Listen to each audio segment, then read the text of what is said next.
and welcome to Spiritual Connections, Tarot, etc. My name is Laura and today I channeled Robin Williams. Now, I don't know if the type of disease that he had before he passed away was dementia or Alzheimer's or what, but I do know that he did say it was eating away at his brain. It was eventually going to eat away at his brain. That would make sense as to why, also being in a physical and emotional empath, that when I was doing reading on him, I picked up that he was suffering from a lot of brain fog, so I couldn't even remember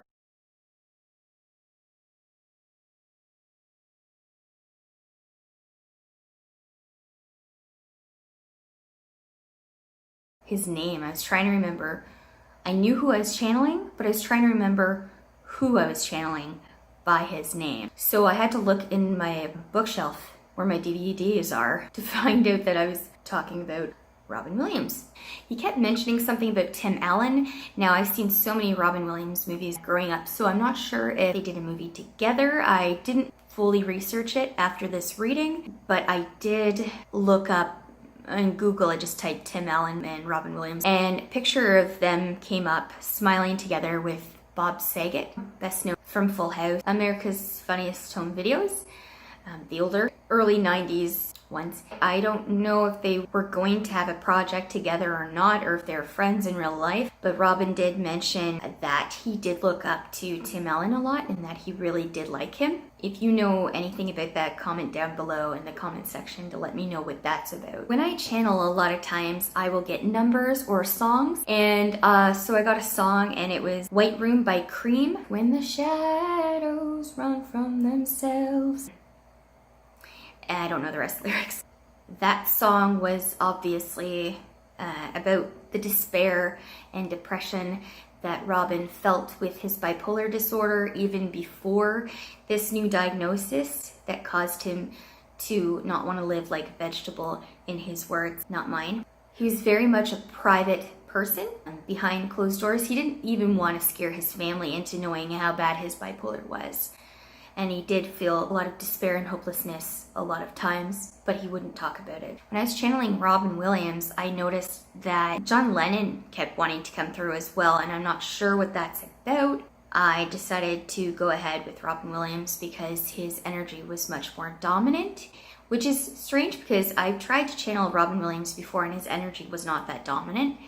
And he would have been 69 sometime this year, and his sense of humor was 69. You know, he thought that was really funny. Beast of Burden started playing, and he definitely felt like he was a burden sometimes with his mental illness and his mental health in general to his family and his children. He didn't want to be a burden, so that's why he didn't discuss things too much about it, including with his friends. He was actually pretty private and didn't always talk about his problems and his troubles. He was showing me Mrs. Doubtfire when he was in a dress and he was flapping his dentures, and he just thought that was really hilarious.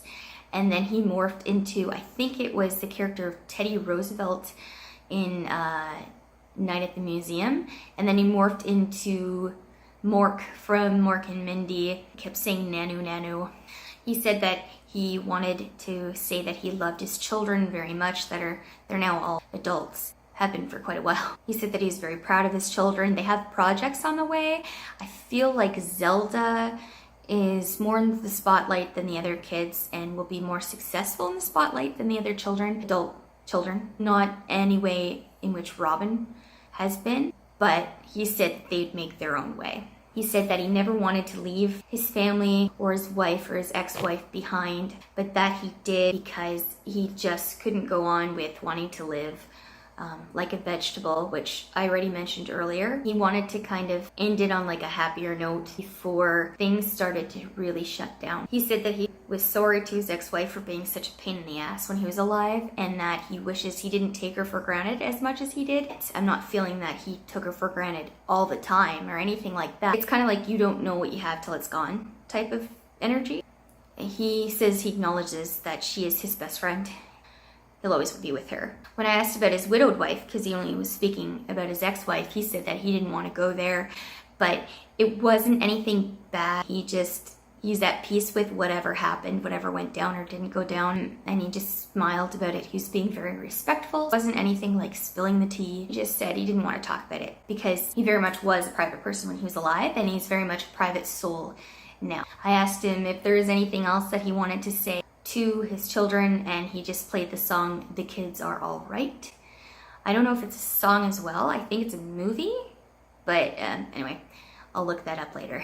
His energy was very warm and welcoming, and he smiled and just disappeared, vanished into thin air. So that was really all he wanted to say. His soul is happy and at peace. I didn't feel like there was too many regrets in his life. He said in Mark and Mindy he had a huge cocaine addiction, and he laughed about that. And I think that's really it. He's got nothing else really that he wants to say. He doesn't have too many decisions he wishes that he didn't do. Maybe like the odd thing here and there, but nothing pressing that would keep his soul from wanting to fully cross over. That's all I have for today.